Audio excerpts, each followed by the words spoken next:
This is Telling the Story, a podcast dedicated to exploring faith, spirituality, arts, and culture, hosted by Ninth Hour Theatre Company located in Ottawa, Canada. Thank you for joining us for our first podcast series discussing C.S. Lewis's popular tale, The Lion, the Witch, and the Wardrobe, the second of 7 stories in the Chronicles of Narnia. This Christmas, Ninth Hour is presenting a live theatrical production of this beloved classic. For more information, visit our website, ninthhour.ca. That's number 9th-hour.ca, or follow the links in the description. In this podcast series, we thought it would be interesting to discuss The Lion, the Witch, and the Wardrobe in more detail, to not only deepen and enrich yours and our understanding of this favorite story, but for the sheer pleasure of it. We also think you'll enjoy getting an insider's look at many of the artistic and production decisions that Ninth Hour Theatre Company makes in putting together this show. So, grab a drink and a favorite snack, maybe some Turkish Delight, and settle in for a stimulating ride into the wardrobe and the world of theater magic. Welcome to episode 4. We're calling this Winter But Never Christmas. This is the 4th episode in a 6-episode series discussing The Lion, the Witch, and the Wardrobe and digging into those themes. Today we have 3 guests with me. I'm very excited. Returning with me is my co-host George Dutch.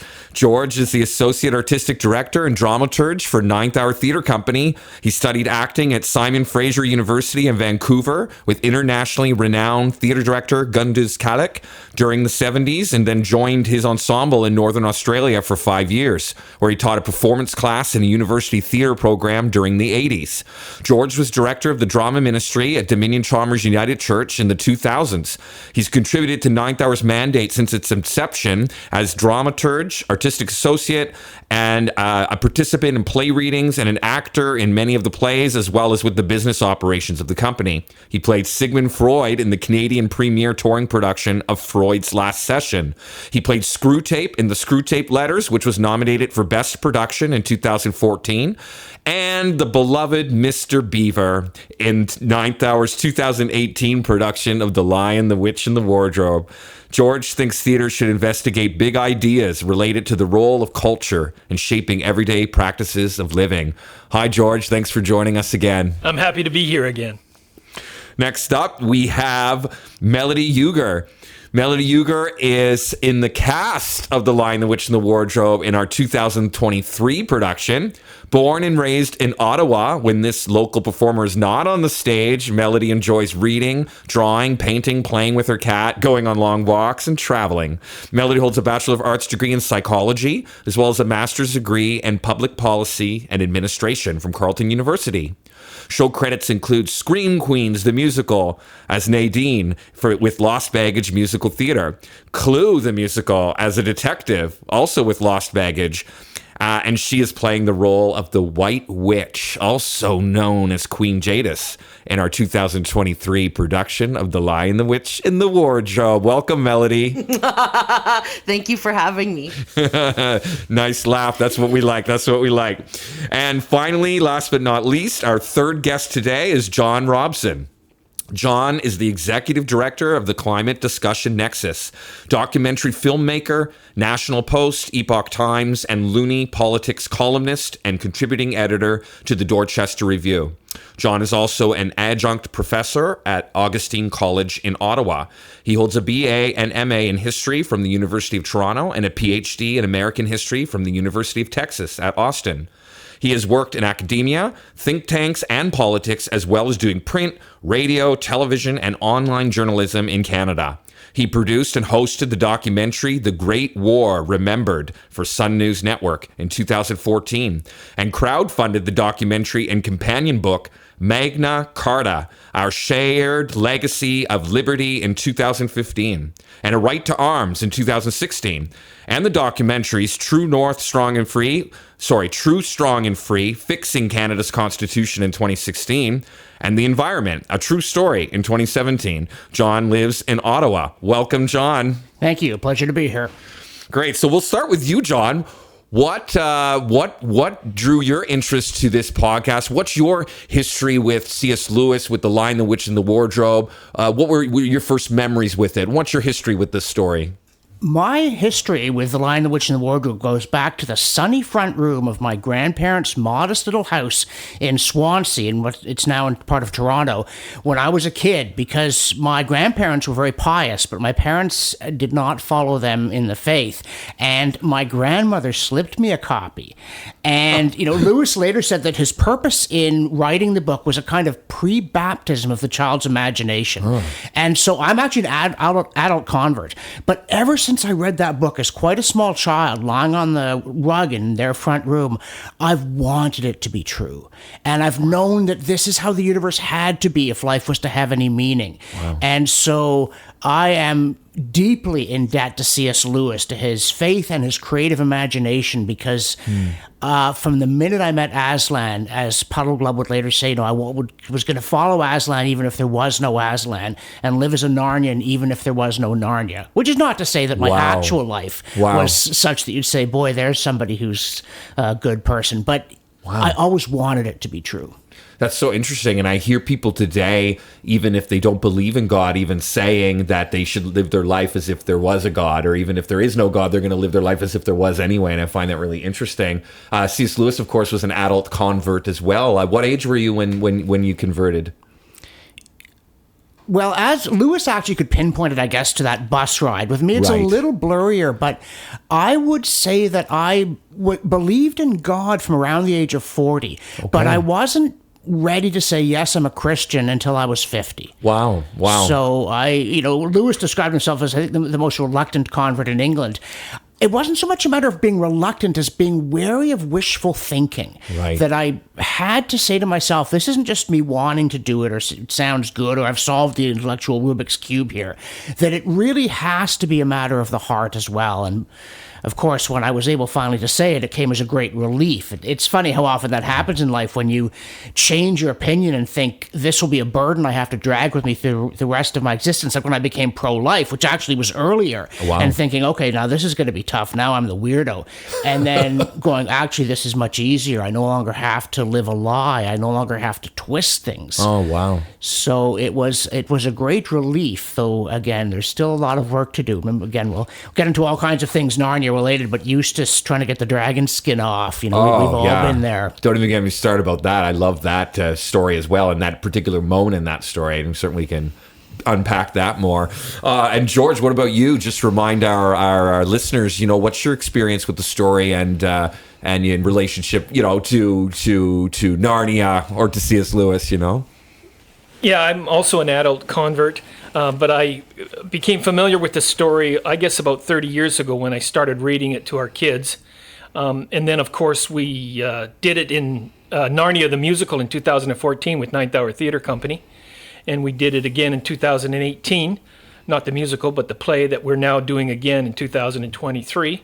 And in 2014, I was dramaturge for the play, so that forced me to read it analytically to pull out some of the themes that we wanted to work into our production. And then in 2018, I played Mr. Beaver as well as dramaturge, so I became very familiar with the story again and did a lot of research on C.S. Lewis and his writing of the story, etc. And this year, of course, I'm helping with directing and being dramaturge again with the story, which allows me to deepen my relationship with the story and dig into the richness of it. And that's one of the great things about doing this podcast is we get to unpack the richness of this story. Boy, do we ever. Yes, thank you, George. Yeah. And what about you, Melody? What's your experience or history with the story or with C.S. Lewis or anything? Yeah. Yeah, I would say my experience with the story started in my childhood home when I was young. I've always been deeply affected and impacted by the themes in movies and stories, and so I heard about the story and C.S. Lewis first by reading the book and then watching the movie. And it was just a form of escapism for me. I also connected with the element of war, and the fact that C.S. Lewis fought in the war, and my great-grandfather fought in the Second World War in Italy, and he survived, but he had a large bout with PTSD, and that was a battle when he came home, and then that sort of led into my interest in like the mind and the psyche and the psychology, which I think Lewis plays with as well, and especially with the White Witch, you know, the concept of, and this is what psychologists have tried to study with things like the Stanford prison experiment, like why do bad people, or why do good people do bad things? What kind of drives them over the edge? And I think Lewis might have had the same questions that he wanted to explore. But yeah, that's sort of my connection with and now I get, you know, connected to the stage play, which I didn't know existed until I started. So with Ninth Hour. So as an actor, getting to unpack the play is really, I'm enjoying it. Yeah. Yeah. And that must be so interesting for you, having studied psychology and being a performing artist. I mean, it's imperative to understand the motivations of people and the various reasons why people are the way they are or do the things they do without judgment in order to be a performing artist, because sometimes you do have to play the bad guy, right? And in this story, the White Witch is almost fun to play, I would argue, in that sense. But there are certainly other stories where it's not as fun to play that character. And even in this story, there'll be some challenging moments, of course, as well, where the audience is, especially if the audience is a lot of kids, they'll really be rooting for the other side, not your side that you're portraying. So that must be interesting. Yeah, I think playing a villain is always fun, and it allows you to say and do things that you wouldn't do in your normal life. And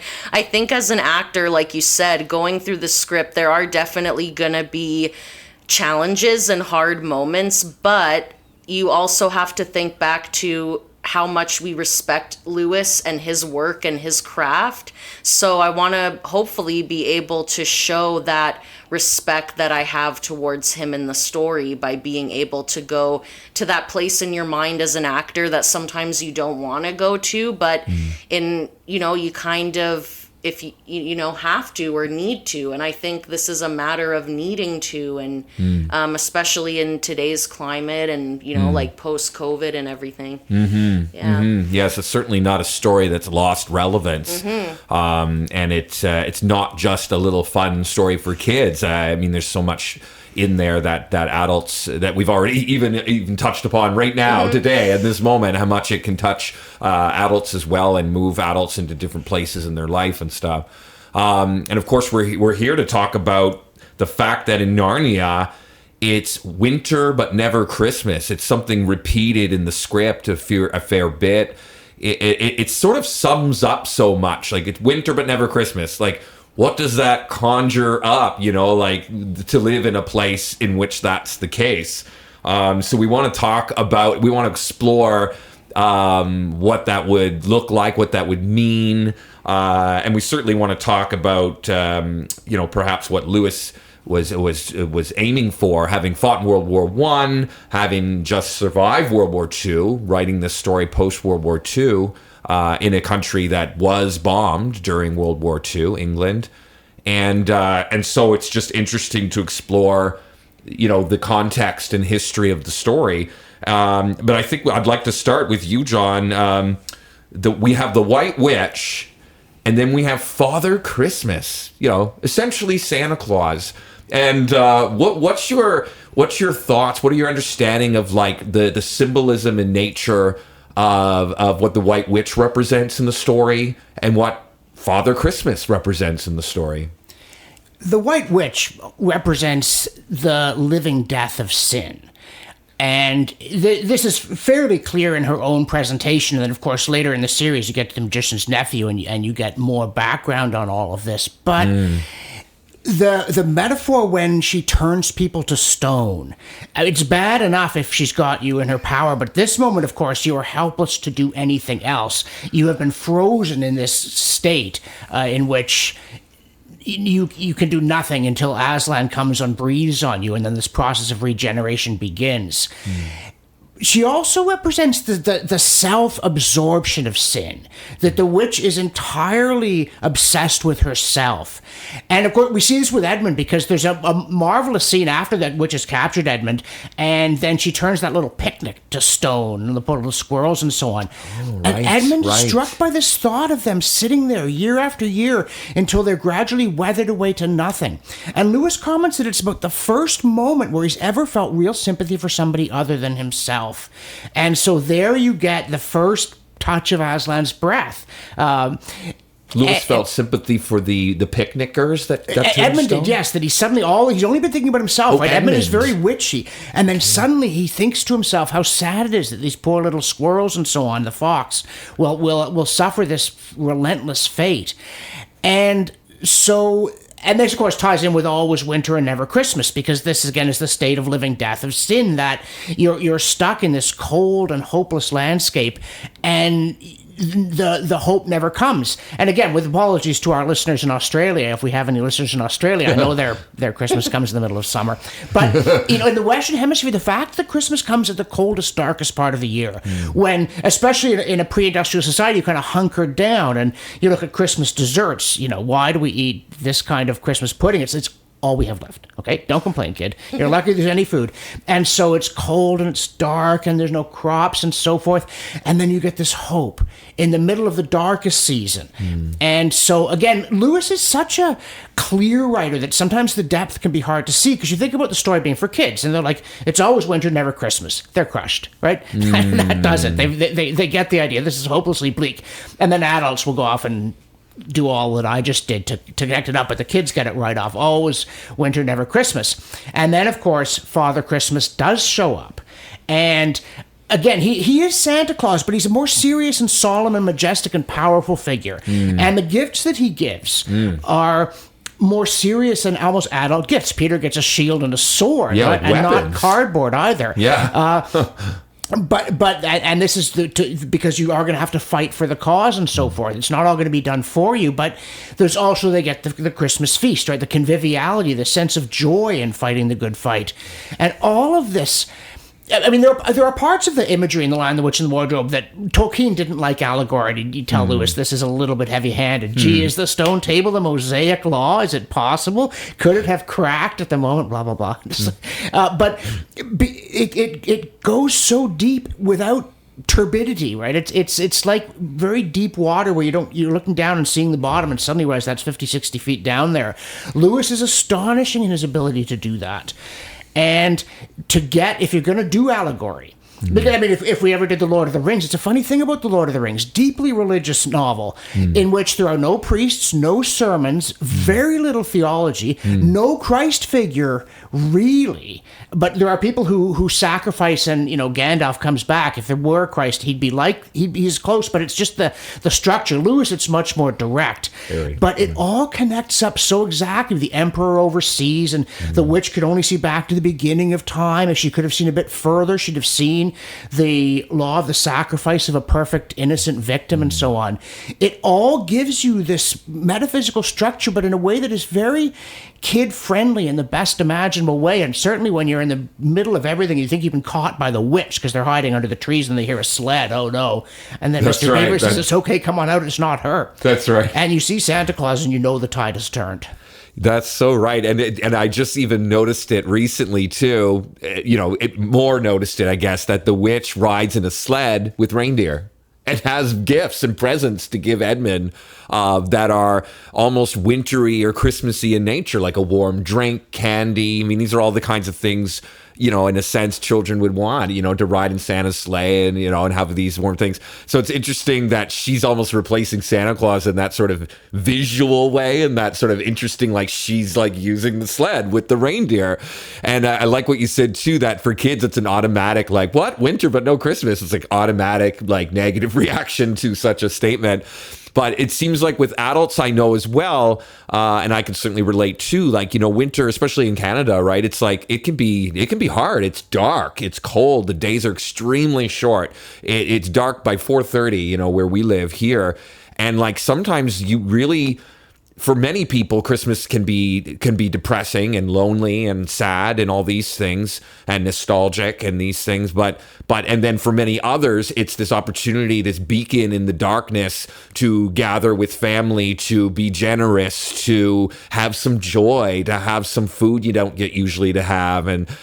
But I think mostly it comes with this expectancy. And I mean, there's a reason why people start buying Christmas gifts months in advance. There's a reason why there's so many rituals and tradition leading up to it, and it's just interesting that for adults even that's quite the sad state of affairs to have winter but no Christmas. Yeah, I was thinking, imagine if for some reason you got into a space program and traveled to some planet where it was just always winter and you had advanced technology, so it was warm in the house, there would be plenty to eat, your synthetic food is turning out slabs of meat and so forth, but the planet's always going to be cold and snowy. No spring will come. I don't think you could stand it. There's a certain joy in surviving a Canadian winter and enjoying the winter sports and doing stuff like, if you ski into your cottage in the winter. But if spring weren't coming, and for materialists, and again, if we did, because the silver chair is where Lewis really takes on materialism, and another splendid clarity of it, the vision. But if there were no God, there would be no Christmas. There would be no spring. And again, you think about that moment when the witch's sled keeps getting stuck, and finally the dwarf says, "This is no thaw. This is spring." Yes. And this is the. And I think it's not coincidence. Easter's in spring. Yeah, the reindeer won't cut it anymore. Yeah. But also your power is broken, right? Spring has come. That means your spell has failed. And of course, by this point, the dwarf can't say anything like, "You." I never should have followed you, right? Last words of a dwarf. So he has to keep following her, but he knows. Even when she doesn't face it, he knows what this means. I forgot about that it was winter always due to a spell, due to her enchantment, her rule. It wasn't just that she forbade, like that Christmas was not allowed. It was more like her spell made it never come. Is that true? Yeah, it just couldn't happen. Narnia normally has seasons, very much like England. But for this one particular spell in its history, so to speak, it doesn't. It's just always winter. And again, when Father Christmas gets in, this is a sign that the spell is weakening, because part of it was that he couldn't come in. And that's partly because the coming of Christmas is part of the process whereby hope returns as spring returns and light and warmth returns. So again, when he gets in, it's not just kids you can see. This means that something wonderful is going to happen. Although it's just the birth of Christ isn't, it's the beginning of it, but it's when Aslan comes and starts breathing on the stone statues and so forth, and then they have the battle. That's when it really arrives. Though again, of course, without the sacrifice, the spell wouldn't work. It would be a cheat, because in order to redeem the sinners, Edmund in particular. And again, I remember something that when Lucy and Susan after it's happened, and they're saying, does Edmund know what happened? And they're like, well, we shouldn't tell him. Imagine how you'd feel if it was you. And again, this penny tumbled through the air for me for decades before I suddenly went, it was me. Oh, wow. Yeah, you relate it with Edmund, in other words. Yeah. Well, just because Christ died on the cross for all sinners, and he had to for all of us, even if we haven't personally committed what you might consider like a really serious sin, like we never murdered anybody or something. If we were the only person on earth, it would still be necessary to redeem us. And Lewis, of course, knows this when he writes those words, but, it took me a very long time to suddenly go, hey, wait a minute. Wow. This conversation I just overheard was about me. Oh, that's so interesting to hear that perspective. Yeah, that's interesting. And I know, George, you played Mr. Beaver, of course, and you had to really dig in to the prophecy, that's in Narnia. And you have the daughters of Eve and the sons of Adam, all this sort of like biblical nodding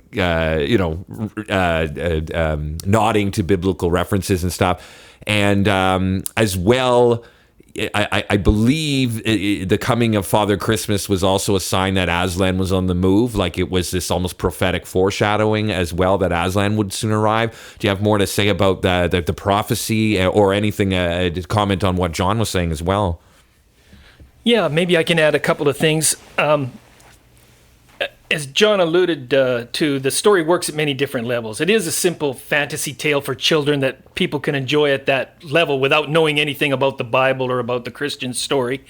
It's enjoyable even at that level. But Lewis, of course, was drawing on biblical references, and I can't help but think this idea that it's always winter and never Christmas is also, he was talking a lot about bondage, slavery and bondage when the Israelites were captives of Egypt.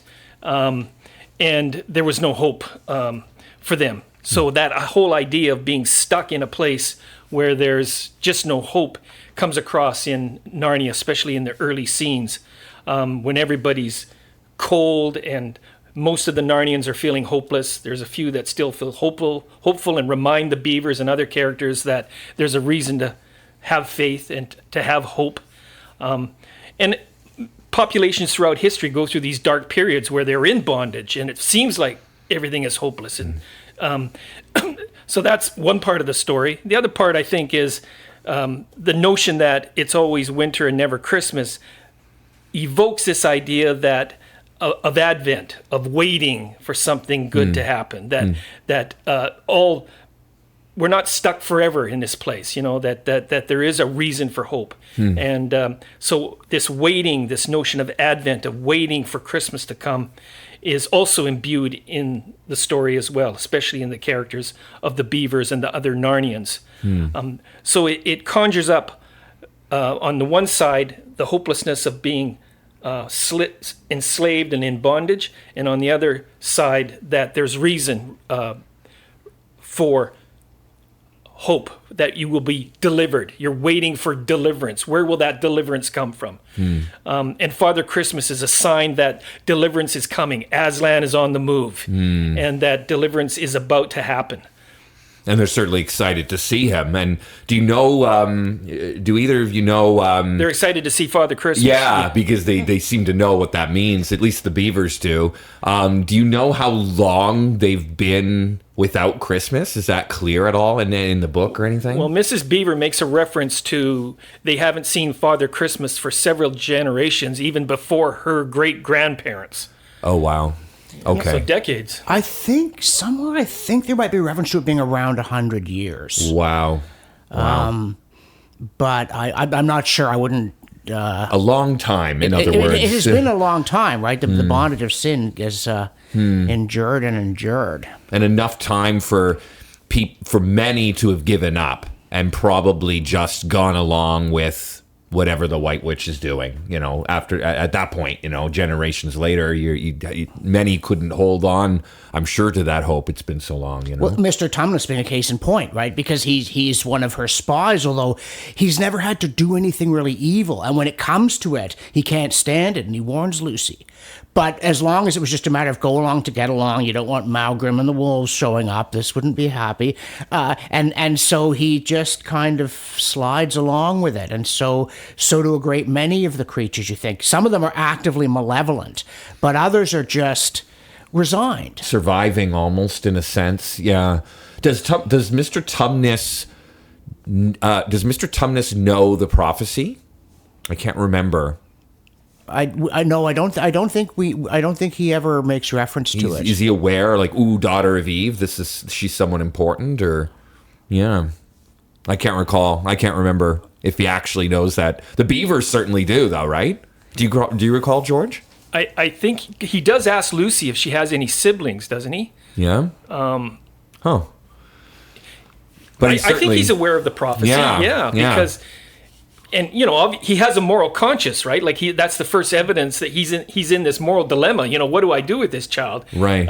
He seems to have retained some moral conscience of the difference between good and bad, or right or wrong. Right. And that's evident in that scene that he has with Lucy, and whether or not to turn her over to the White Witch or not. And Melody, what's your understanding and fresh take on some of these themes, the prophecy that's in the book, in the script, in the story, as well as the significance of course, the White Witch, the character you play, and the significance of Father Christmas? I think Father Christmas is supposed to symbolize the benevolence and the bounty that God or this higher being has to offer. And with him, it's in the form of, like we said, Santa Claus, bountiful in terms of the joy and the hope and the gifts and everything.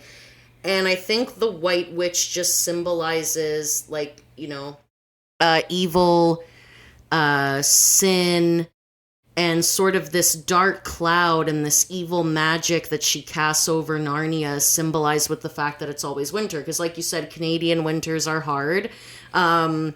And Canadian winters during COVID were even harder. So again, connecting the themes that Lewis had and how relevant they are today, that also shows how skilled of a writer and a theologist and a thinker he really was. I think in terms of the prophecy, again, Aslan's reappearance signalizes rebirth, spring. I think it's sort of like when Christ is risen again, and just giving the formerly oppressed Narnians some hope that their spirits would be revived or reawaken, and that the evil time would end as soon as the kids were coronated and the witch was destroyed. And I think for Narnians in general, the prophecy represents a new outlook on life, hopeful outlook on life. Indeed. And on that note, we'll be right back after a short break. You are listening to Telling the Story, a podcast by Ninth Hour Theatre Company dedicated to exploring faith, spirituality, arts, and culture. Special gratitude goes out to Nigel Harris of Bare Bones Studio. For more information, go to barebonesstudio.godaddysite.com. That's Bare Bones Studio. It's with great joy that we record this podcast in an intimate setting where genuine conversation can take place. Thank you to Bare Bones Studio. And now, back to the podcast. And we're back, and we're just going to continue our conversation, digging deeper into some of the things that have already come up. I wanted to ask, too, like, what is the method in which the witch was able to reign for 100 years in such a manner, in that, you know, no one fought against it. No one at large seemed to resist it. Certainly there seemed to be pockets of people who lived their life like the beavers, trying to keep out of trouble. And then there's Tumnus, who at some point seems to be working on behalf of the witch for his reasons. And then you have flat out, like, you know, the wolf captain of the secret police. What's that about? Why are they secret police? And then, of course, you've already mentioned too, John, the fact that, you know, if she's done with you, she turns you into stone, you know, and you're removed from even living anymore, functioning in Narnia. Like you're on pause, you're on hold. And then she has, of course, her dwarf, who has their reasons why they're sort of following along too. And then there's other people that, you know, who can't stand the witch. And, you know, so everyone's got their different opinions. She imagines herself to be Queen Jadis. Like she's a queen. She keeps going on about how she's a queen. But, of course, other people call her the White Witch, you know. So it's interesting how people could be so divided on it all. But what maybe we can explore what are some of the mechanisms that keep her in that position, that keep her in power for so long. You know, why does it take 4 children to come through the wardrobe to finally to break that spell and stuff? Do you have any thoughts on all that? The power of sin, of course, to seduce is very important. We don't get a lot of the backstory. I mean, when you get to the magician's nephew, we find out that Jadis is actually from Charn, which is, not to criticize Lewis, but that's different than the story in The Lion, the Witch, and the Wardrobe about Jinn and Lilith. So Lewis doesn't quite connect all the dots. The story gets better as he has more time to think about it. But it seems clear, and again, it's interesting in Narnia that the dwarves seem to be more like humans in that they have more of this capacity for moral choice. And you meet, again, Trumpkin, you know, a better dwarf, and Knickerbock, a dwarf who is seduced by the dark side in Prince Caspian. And so many of the dwarves are active servants of evil. But one presumes that initially she made it look good. You mentioned earlier the Turkish Delight, right? And again, I'm not knocking Lewis, but his idea of good food is a British middle 20th century idea of good food. Like in Prince Caspian, they're dreaming of margarine. It's like, no thanks, I'll have butter. But at the same time, clearly she can give you facsimile of the good life, a facsimile of even of spiritual satisfaction, of a cause worth serving. And by the time you realize what's really going on, it's too late. Because by the time the Pevensies get there, she's got all Narnia in her grip. And remember Mr. Beaver's warning, even some of the trees are on her side. Yeah, that it's permeated the world. And again, I think the secret police in part, it's not like, I mean, Malcolm wasn't a huge secret, right? It's like, oh, that evil wolf who serves the queen. Okay, I didn't know about that. But of course, this is in context of Nazism and Stalinism, that the Geheimnispolizei and then the KGB and so forth. This is part of the world in which Lewis is living in a kind of particular form that evil took in his day. But it also, of course, is a tribute to the fact that without Christ, we can do nothing. You know, and Peter's saying maybe we could disguise ourselves as beggars and break into the salesmen and break into the castle. And Mr. Beaver says, no, we have to go meet Aslan. What does Peter say? Can you repeat that? They're trying to figure out how to rescue Edmund, and he thinks maybe we could disguise ourselves as peddlers or something and somehow sneak into the castle and rescue. And Mr. Beaver's like, no, we go meet Aslan at the stone table. This is how it's done. I see. And the beavers are interesting. I mentioned the dwarves and the humans. The beavers, a bit like Knickerbock in Prince Caspian, seem less inclined to sin. They're beasts and they're faithful, and they just stick to Aslan. You don't see doubts. The only doubt that they have is that Mrs. Beaver would just stop packing stuff and get the heck out of here before the wolf shows up. And she's like, oh, don't worry, he can't catch us. And she turns out to be right, except about the sewing machine. But it's the human characters, and then the fawn, right? Again, a human character, despite the legs, who is capable of sin but also of repentance. And that's a critical moment. I mean, Tumnus is a great piece of the story because in real time, he says to himself, I'm on the wrong side and I can't do this no matter what the danger to me. I can't even think about that. I just have to get Lucy back to spare as he's misunderstood. Yeah, in the wardrobe. And we had the actor that is going to play Mr. Tumnus on in an earlier episode, and he says it's his favorite character because he has such an arch, because he has such a, he has so much going on there and that redemptive potential and stuff. Yeah. What about you, George? The mechanisms in which the witch seems to rule for 100 years, and why are some going, falling for it, and why do some resist it? What's going on there? I think at a very simple level, she's demonstrated her power by being able to cast a spell where it's always winter and never Christmas. So right away, she demonstrates power, and that you're either fearful of that or you respect that. And so she is able to rule in Narnia over a lot of fear and control, like tyrants throughout history have been able to do. And then she's put in place the machinery of that kind of governance. She's got a secret police. She's got an army. She uses power to some extent to keep the beavers and the other Narnians in line. And they're somewhat compliant, let's face it, in the face of this tyranny. And their hope tends to be sort of privatized. There isn't any sort of organized movement against the witch. Whatever hope people have, they haven't marshaled it around any kind of protest movement or underground. Not that we know of. Not that we know of. Privy to. Right. So they tend to privatize their hope, I think, to some extent. It's that divide and conquer thing, right? To some extent. So I think... Because I imagine the beavers would think there's no one else like them that are waiting for Aslan. The isolation, if you're living in that world, the witch, you might be feeling isolated, that you're the only one that is waiting for Aslan. I mean, they do have some neighbors like the unicorn and the centaur that do express some hope as well, but they're not able to galvanize that into any kind of intention to overthrow the witch on their own. So as John said, they really need Christ to deliver them, or a Christ figure, Aslan is on the move, to deliver him from this tyranny. And then that certainly does rally them together, and and they go to war. What about you, Melody? What do you think are some of the mechanisms or the modality in which the White Witch reigns over Narnia? I think it goes back to what George said in the fact that she rules with an iron fist.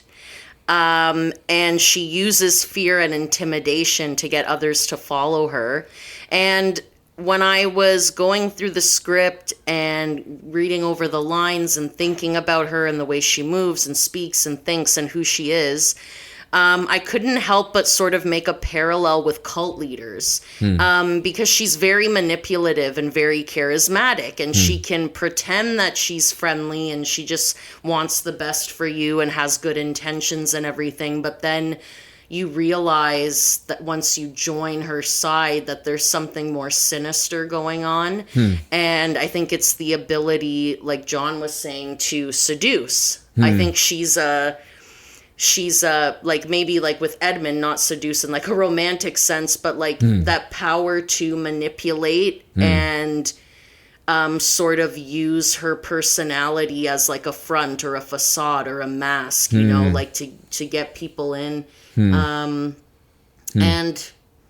I think it just goes back to fear and being able to build her army, and again just playing with it's interesting, the psychology of it. Like I'm such a psych major. Like I always bring the parallels, but there are so many parallels that it's it's very interesting. And I would imagine that she didn't show up with a conquering army, that as the Talmarines do when you get to Prince Caspian. Because again, if you think about sin, if the devil appeared to you and said, "I have this plan where you can sort of suffer a living death and then go to hell," you'd say, "No thanks, it doesn't sound good to me at all." That's not the offer. And in fact, when we do get to the magician's nephew and she gets the apple, I mean, the witch is not the devil; she is another of his prisoners of sin. And she bites into the apple, and there's this tremendous joy and bleak despair simultaneously on her face. And this is, so I imagine that she maybe showed up at a time when there was trouble in Narnia, so I can help you, and did good things, but it went a degree colder every year. And so by the time people saw the true face of it and the way she's maintaining power now, they're trapped, isolated, and frightened. It's also interesting, I was thinking about the resistance army.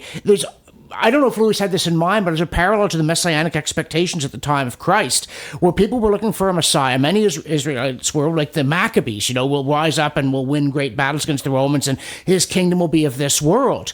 As even Barabbas might have been, which means the son of the father, right? That he may have been one of the zealots who said, "We are going to conquer the Romans with force." And then you get this different Messiah you weren't looking for. And in Narnia, there's no real zealot movement. There's no armed resistance. But there are a lot of people who have this hope that Aslan will return. They haven't forgotten. And of course, the emperor oversees God the Father, though. The Holy Spirit doesn't actually make a physical appearance in the series, I think, until the Voyage of the Dawn Treader. But of course, with Lewis, you get the whole Trinity. He's very... what was the spirit represented as in the Voyage of the Dawn Treader? It's a dove when Lucy's up on the mast. Oh. When they go to the place where dreams come true, only it's not like, gee, I'm dreaming of a nice dinner. It's your nightmares come true. Right. And then the dove comes and whispers to her about hope. Right, because she could languish there if that didn't happen and remind her, right? Yeah. So you do get the whole Trinity and the law written before time began, right? It's again, he does it so... It looks effortless. I'm not going to say effortlessly, but the art that conceals art. He writes in such a lucid manner that it's amazing when you start to unravel it all and see just how deep and precise it is, and how what you find in Narnia connects with what you find in Mere Christianity or his other books, even Paralandra, which is the unappreciated trilogy, which I'm a big fan of. Yes, we talked about this on our last episode. Yeah, but it all starts with Narnia and the way that he gives you this sense of a universe where hope is not fatuous. And that's the thing, right? That idea about I'm going to live as a Narnian, even if there's no Narnian, saying, well, that's a good way of defying a cruel and pointless fate. Except it would just be silly if it wasn't that it's actually that cruel and relentless fate is just the surface. That's the winter. But there is Christmas coming. Yeah, and I'm sort of struck too by it's certainly true that she doesn't just reign, like you guys were saying this, and I think it's so true. It's not like just like, oh hi, I'm here to take over. and I'm just going to rule you with an iron fist, and you're just going to have to deal with that. You can imagine it beginning with lots of promises of hope and false salvations and these sorts of things. And certainly with Edmund, I mean, she essentially says, "I'll make you a prince. I'll make you a prince. I'll make all your siblings a prince." So it's not even just candy or a warm drink or a warm coat anymore. It's actually something quite superior to that. Something, well, once again, it's this promise of power. I'll give you power. Don't you want power?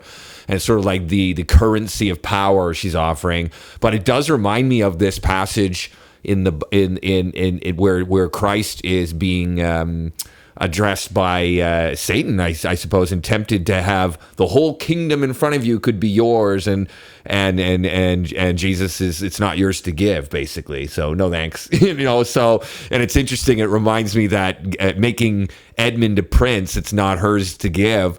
And interestingly enough, Edmund becomes a king at the end, which is better than a prince, and by Aslan himself, And I'm like, wow, the real thing happened in the end, not that fake princehood. And you can all tell by just watching and by reading the story, like if he was prince with the White Witch, it would mean nothing. I mean, he would be turned to stone the moment he was of no more use to her. Yeah, and his dream, I'm going to build proper roads and stuff. When he actually becomes king, he's King Edmund the Just, and he doesn't mess Narnia up. He doesn't put in train stations and so forth. He dispenses with mercy. Because he is so acutely aware. And again, if people have read the whole series, when Eustace finally realizes what a wretched dragon-like creature he is and so on, and Edmund tells him, well, you were just a prig. The first time I came to Narnia, I was a traitor. Yes, that I love that Edmund's the one that addresses Eustace in the Voyage of the Dawn Treader. And I love the symbolism of the transformation of the dragon scales, like the dragon shell being like ripped off and layer by layer, and it's painful. Like the transformation is not just some easy feel good thing. Like it's actually utterly painful for Eustace. Yeah, and he can't do it himself, right? Try every time he does it himself. It's agonizing. But then he goes and looks in the water, and it's like, I'm still a dragon. Yeah. And Aslan has to do it, and that hurts even more. But finally, it works. And I've also always treasured when he's talking afterward to the Pevensies about how, he's like, his physique is nothing to write home about, right? He says, look, my arms are kind of moldy compared to Caspian's, but it's just something I appreciate them in a way that I never did before. So, and again, as Lewis says, sorry to get off to the other book, but that, it's not true that Eustace is never bratty again. It's not perfect in the moment. It's a process of regeneration, but his whole perspective has changed. And you see this again with Edmund in The Lion, the Witch, and the Wardrobe, that whatever it is that Aslan tells him in the conversation Lewis doesn't report, he is never the same bratty kid again. He's not perfect, but he really is a new man. It is Aslan that lives in him from then on. And you've talked a lot, actually all of you have talked a lot about hope that can come, the hope that's so necessary. It's like almost more necessary than like food, and it can get you through so much and can get you through these dark times of experiencing hopelessness, but hope in something, I think, hope in someone. And I'm super struck too that Aslan clearly demonstrates the kind of way he would rule, which is one of love and sacrifice. Like upon his arrival, basically, that's like the first thing he almost does is sacrifice himself, and he leads by this is the kind of ruler he is. Like that love is of the governing force to rule, quote unquote rule, and all they had known as the governing force of rule, what being power, like force, coercion, and authoritarianism type rule from the witch. Do you have anything to add to that, George? Like just this idea that there's two ways to rule, and maybe there's more than two, but you can rule or govern with the central motivation and centerpiece of love, or you're doing it in a way that is control or power or force to get people to, comply or do what you want and all these things. Yeah. Yeah, I think history, and John's got a master's in history, so maybe he can speak to this more specifically. But, when we look at history, the long arc of history, there is this tension or this struggle between tyranny and liberty. And really, what is the best form of liberty? How can we live it truly as free people? And what are going to be the values that guide us if we are free people? We certainly experience a lot of tyranny, maybe not so much in Canada, except some would argue in recent years we've experienced a lot of tyranny. But in the West, we haven't, we've enjoyed basically 70 years of peace until this recent invasion of Russia into the Ukraine. And most of us have enjoyed a lot of freedom and prosperity in our lifetimes. We don't know the kind of war that C.S. Lewis experienced, that's for sure. Yeah, so maybe I'll turn it over to John and get him to expound on that a little more. And I don't want to get too far off topic, but I'll mention I did do a documentary on Magna Carta, which I invite people to watch. It's on my website. They can watch it free. That's johnrobson.ca. And one of the really interesting things about Magna Carta, neither Lewis nor Tolkien gave a lot of thought to the structure of government. We don't hear, and then there was a legislature with a veto on blah, blah, blah. But the origin of Magna Carta, with a fairly immediate origin, is Bad King John. It's so terrible they never used the name again, right? They used to scratch names off if he were sufficiently wretched. And so... When was he king? He is king after Richard Coeur de Lion, Richard Lionheart, who was actually a bum. He dies, so John becomes king in 1199. Okay. And in 1215, he is forced to sign Magna Carta. So we did it for the 800th anniversary.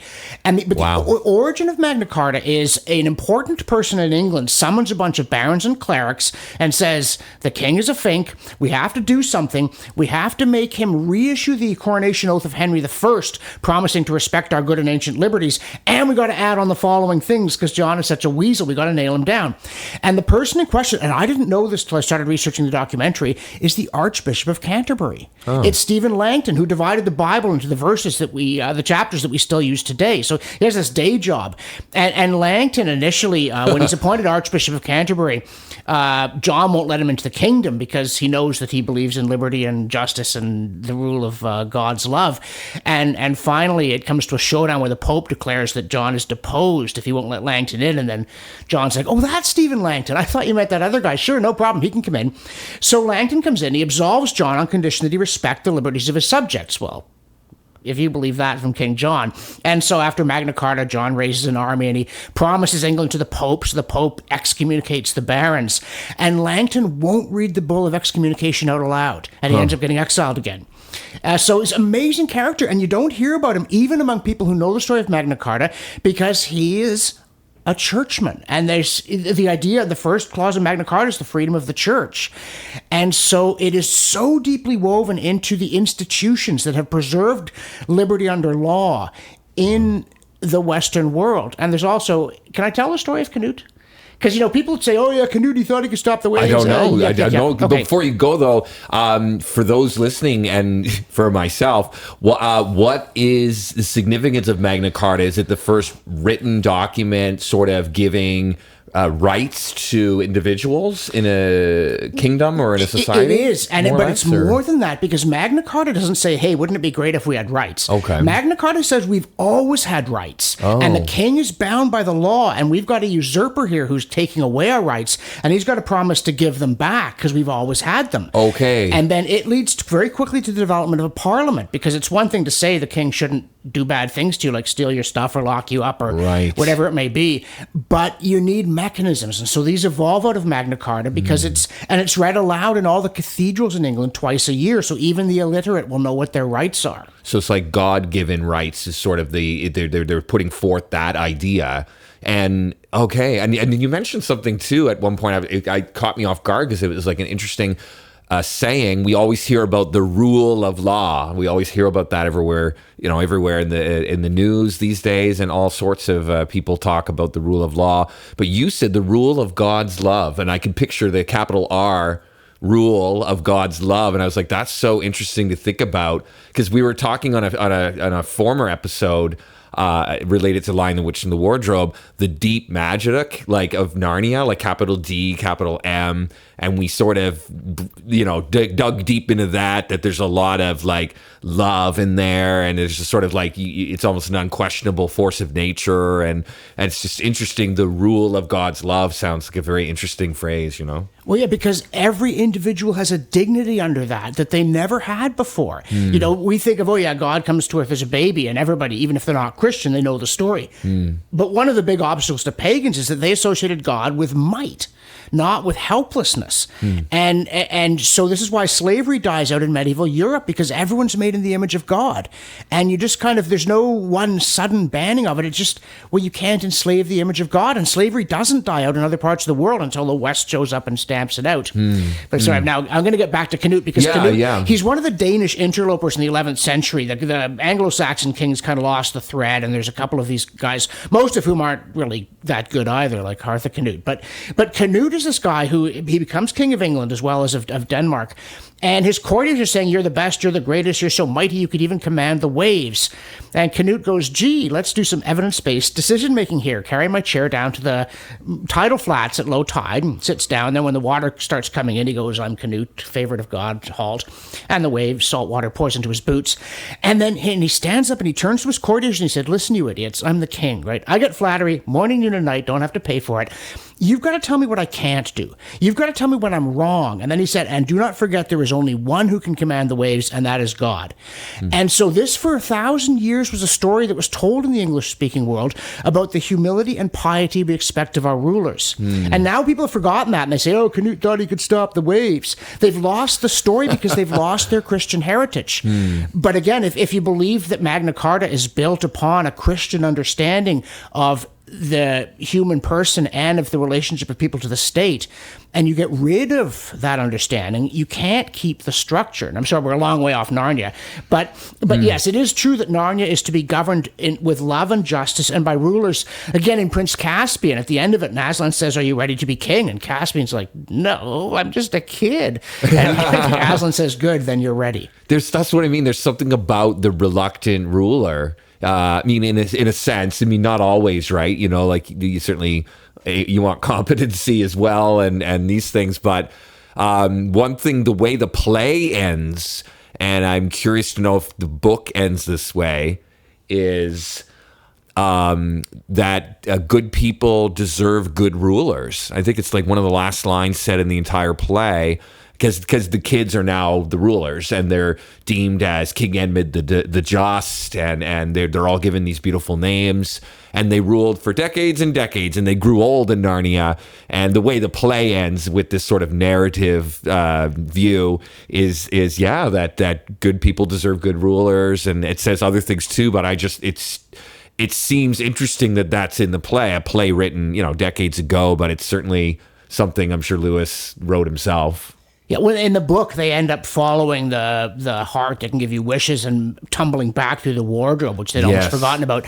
Which is, again, Lewis is not perfect as a writer, right? I mean, his poetry's a little creaky, and the beavers shouldn't have had a sewing machine, and it's a bit of a kludge to get them back into Narnia, because you wouldn't think they'd have forgotten the lamppost. It would just kind of stay in your mind. But in the book, he gets them back into England, and they reappear just as they were, 2 minutes after they'd left or less. And it's still World War II. Yeah, it's still Mrs. Macready's still taking the guests around the house, but they don't come into that room. And that way, of course, the kids can come back to Narnia, still being the same age. But Narnia is somehow clearly left in good hands, and that's another. Again, Lewis didn't really tie this up, but somehow they manage a succession, because they don't have more human rulers for a long time. Next time we see human rulers, they're actually the Telmarines. But clearly, as one of the things they say, Narnia is always this chaos. There's lots of calm, happy periods where nothing's going wrong, but you only seem to get summoned when there's a heap of trouble here. Indeed, yeah.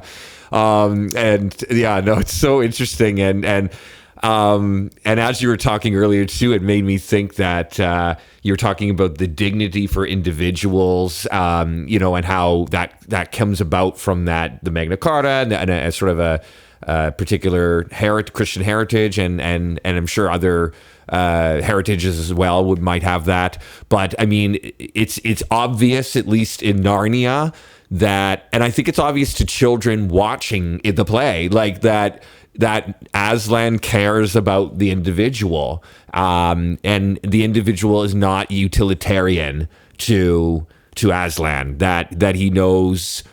He like, even Edmund he treats with utter kindness. Even the witch he treats with dignity and respect, and goes off to the corner to like make an arrangement with her and stuff, when everyone else is like wanting to, to kill. And of course Aslan could probably defeat her right there, I suppose. Who knows? But it does strike me that he is that type of ruler that gives dignity to the individuals living in Narnia. But he gets killed for Edmund. I mean, let's face it, on utilitarian, right? What good is Edmund? No offense to Edmund, but he's not exactly the guy you've got to have if this is going to work. Right, and right. Yet, and it is ostensibly just for him, though we eventually realize, no, it's for all of us. But yeah, he's willing to be humiliated and killed by the witch with that stone dagger for Edmund. Right. And if Edmund is worth saving, right, then it gives you a little hope that he's also got his eye on you. Whereas she's like, you're of no more, in a sense, she just turns you to stone if you're of no more use, or locks you up or something like that. Yeah, fool. Are you my advisor or my slave? Right? Oh, maybe you should be the White Witch. I was going to say, I think there might have been miscasting going on here. Do you have any thoughts over anything John was saying, Melody? I mean, we covered so much in there. Tyranny, hope, the way rulers rule. Yeah. Do you have any thoughts to add of your own, to any of those themes? Yeah, I think like what John was saying, which was so, if I can use the word here, pardon the pun, because we're talking about theology, but it's quite prophetic what you were saying, that people have this innate dignity, and good rulers are good rulers because it's not surface level, and they think of the greater good. And the witch, like you were saying, Charlie, is so self-absorbed, and it's just me, myself, and I. And like any tyrant or evil ruler or dictator throughout history, it's like, yeah, when I don't have a use for you anymore, then we're just gonna get rid of you. And it's and she has no humility, and she, like, yeah, these are very interesting themes. And I think where faith and spirituality come in, maybe this, I mean, who knows? I wish we could all interview Lewis right now and ask him. Yeah. I think he wanted to represent faith and spirituality, and this idea of God to be that having faith or spirituality or a connection to some other being or energy source gives you that hope. It makes you humble. It makes you realize that there's like a billion people in the world, not just myself. It gives you a sense of purpose, and it's like a guiding light, which also I think ties back to the lamppost. I see the lamppost as that guiding, especially for the kids. Don't worry about what'll happen to you here or how far deep you go in the forest. That light will bring you back. Yeah. Thank you. Yeah. And what about you, George? I mean, John, Melody, they've said so much. Any thoughts that stood out for you about the way one rules, the way one governs, the Magna Carta, the rule of the love of God, the dignity of individuals, freedom? Yeah, I think what strikes me is that a lot of these ideas have been thought about for several thousand years, and many of them have been put into practice. And we put ourselves and our society in peril when we don't understand or respect these traditions and think about them, not just cast them aside because they're old, but to think about what's been done before us and stand on the shoulders of people and that have gone before us and look back at what they did and evaluate how that can be used in our time as well, and show some respect for these traditions that have endured the test of time. Indeed. And then one last thing I wanted to bring up too is that the power of community and cooperation seems to be so underrated, right? Like, once again, the witch seems to rule by dictate, by, just like, this is what's happening, we're doing this, go here and get your siblings and go and report and bring me the daughters of Eve and the sons of Adam. And it's very commanding, dictator type way of ruling. And I can almost picture her every day from the castle balcony giving a decree for all of the Narnians to obey by or follow, even the trees, dare I say. And the just sheer difference between that and the cooperative communal spirit of the Narnians, of course, once Aslan returns, because the play certainly gives you this impression that when it's winter, everyone's sort of isolated in their own pocket little area. Mr. Tumnus, I don't know, in my head, I picture him as just off living by himself, like in the forest, and then the beavers just once again by themselves. Although in the play they certainly do talk to a couple other characters, in the forest as well. And then the children come in, and then the second half of the play, it just seems like there's such like community and celebration, and they're like victory and cooperation, and of course there's so many examples in the world in which community and cooperation can do absolutely extraordinary things. And I always wondered what it meant when, Jesus at one point says to his disciples or whatever, I do these great things, but you will do far greater things. And I don't know, I could be wrong about what it means, but to me, I see it as in like, well, he was that one person, but like in a group, in a community, in a cooperative spirit of a nation, of a town, of an organization. There's just there's no stopping you what you can accomplish as long as there's freedom to do so. Yeah, and one of the things I like about Lewis, both in the Narnia Chronicles and in Perelandra again, is that his heroes are a fairly ordinary group of people, hopelessly overmatched, who do great things. Yeah. And again, if you think about the disciples, and again, because you know the history of Christianity, they converted the Roman Empire and so on, you think they turn into stone statues or something of the right sort. But you think, oh, what do we got here? Got a cowardly fisherman, we got a tax collector. Who are these clowns? Right? He sends them out and says, you got to convince the Roman Empire that a dead Jewish carpenter was God, and they did. And it's like, what? That is so amazing. We forget how amazing that is. Non-Christians and Christians alike. Just like, oh yeah, and then Christianity converted Rome. But it's, well, how did Christianity convert Rome? Are you kidding me? You know how many people went out there and said, hey, everybody listen, and they threw rocks or didn't listen or forgot how funny that had been? But these guys do it. And again, sometimes the contrast with Harry Potter, right? I mean, the Harry Potter books are good, but there's no compelling metaphysics, and every time you need a special power, Harry's got it, right? Oh, he can speak to serpents. Great, thanks. But with the Pevensies... He's the one. He's like the prom... Yeah.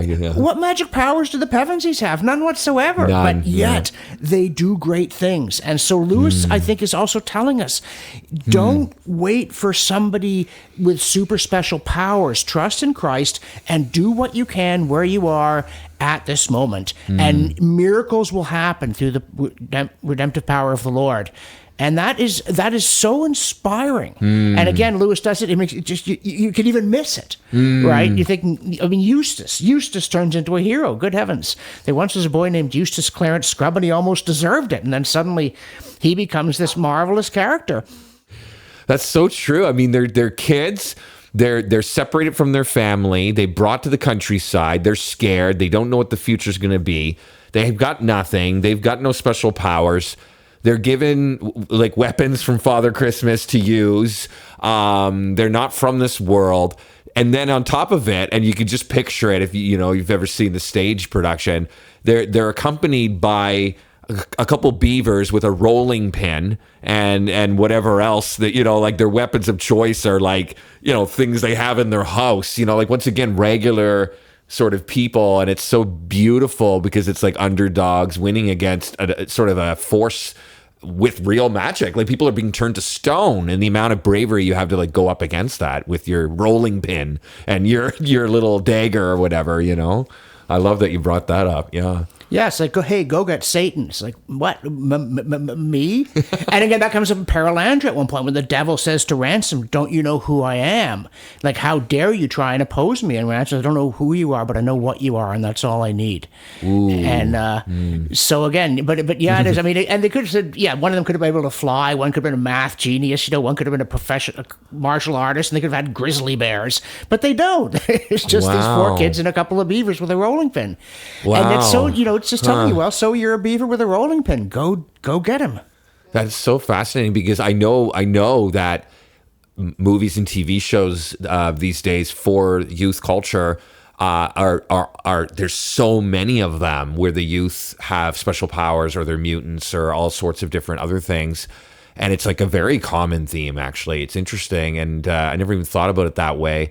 And it's nice to imagine that, but it's we're losing this narrative that like regular people can actually accomplish incredible things, especially in cooperation with others and in community, and especially when you have hope and all these other things. And so which prompts me to jump in again with Tolkien, right? The Lord of the Rings, which is full of wizards and mighty elves from the First Age and so on. But who gets the job done? Frodo and his gardener. Right. 2 hobbits. Right. They've got a magic power between them, but they're the heroes. So true, and it's unassuming, and they're the heroes. I wonder if they're the heroes because they stick to it. There's a perseverance. There's a moral code. There's a principled drive or something. Like nothing seems to deter them. I mean, they have their moments of temptation, but nothing seems to deter them. I mean, Edmund certainly went wayward, but was redeemed, and his siblings took him back in. But it's so interesting. Yeah, like George, do you have anything to add? Melody, do you have anything to add to this? I was just going to add, going back, Charlie, to what you were saying about how in like the movies and TV shows these days, it's all about the youths not really realizing the magic within themselves and thinking like you were saying, John, that you have to always look to this magical higher being, but it's like we all have that self-worth. And I think with social media too, and the technology and the digital age, it's really easy to compare ourselves to others and then go, well, what makes me so special? Or do you know what I mean? And just I think this play will hopefully help people realize their potential at an individual level. And also, I think it's really timely that it's happening now post-COVID, and what you were saying, Charlie, about a sense of community and how that's so important, and, strength in numbers. And I think, that's what we need the most right now. And I think being stripped away of our community and our social circles really put into perspective how important it is to reach out to others and, to have humility and connection and, yeah. Otherwise, it's very demoralizing. It's one of the finer things in life. One of the most beautiful things in life is relationship and community. Yeah. Any final words, George? I think my final word would be as we head into the shorter days of winter and fall, and the days get colder and perhaps lonelier if people have less contact, if they're looking for something to lighten their spirits, or they're looking for something that will give them some hope or inspire them, that they'll come out and see our show this Christmas season. Yes, indeed. And thanks for joining us, George, today. Yeah. Pleasure. Any final words, Melody? I'm just going to mirror what George said. And, I could sit here and, do a shameless plug and say, just come see the show to see the show. But if you really unpack and realize all the different elements and the symbolism and the themes, and again, it's part of the community going out with people to see the show, I think you'll be enriched and enlightened and get more out of it than you think you will. Yeah, please come in December and check us out, and hopefully we'll do our job as, actors to help convey those themes and topics. Yeah. Yeah, thanks, Melody. Thanks for joining us today. Thank you for having me. And once again, John, last word is yours. Any final words? Well, second last word, shameless plug, definitely go see the play. I'm certainly going to. And my final words are from the book. It is more magic. Wonderful. Well, this was Telling the Story by Ninth Hour Theatre Company, and this was episode 4. We thank you all for listening. Until next time. This has been Telling the Story, a podcast dedicated to exploring faith, spirituality, arts, and culture, hosted by Ninth Hour Theatre Company, located in Ottawa, Canada. Thank you for joining us for our first podcast series discussing The Lion, the Witch, and the Wardrobe by C.S. Lewis. You can listen again to this and all our podcasts through our website, ninthhour.ca. That's number 9th-hour.ca. The Lion, the Witch, and the Wardrobe is performing live in Ottawa, Canada at the Shankman Arts Centre in the East End, December 14th to 17th, and the Meridian Theatres at Centrepoint in the West End, December 19th to 23rd. For tickets and showtimes, visit our website, follow the links in the description, or go directly to the theater's website or box office. Most shows sell out, so book your tickets in advance. If you've enjoyed our podcast and want to participate in similar discussions, please join us live in December for some pre-show discussions before some of the shows. Be sure to follow us and subscribe on Facebook, Twitter, YouTube, and Instagram.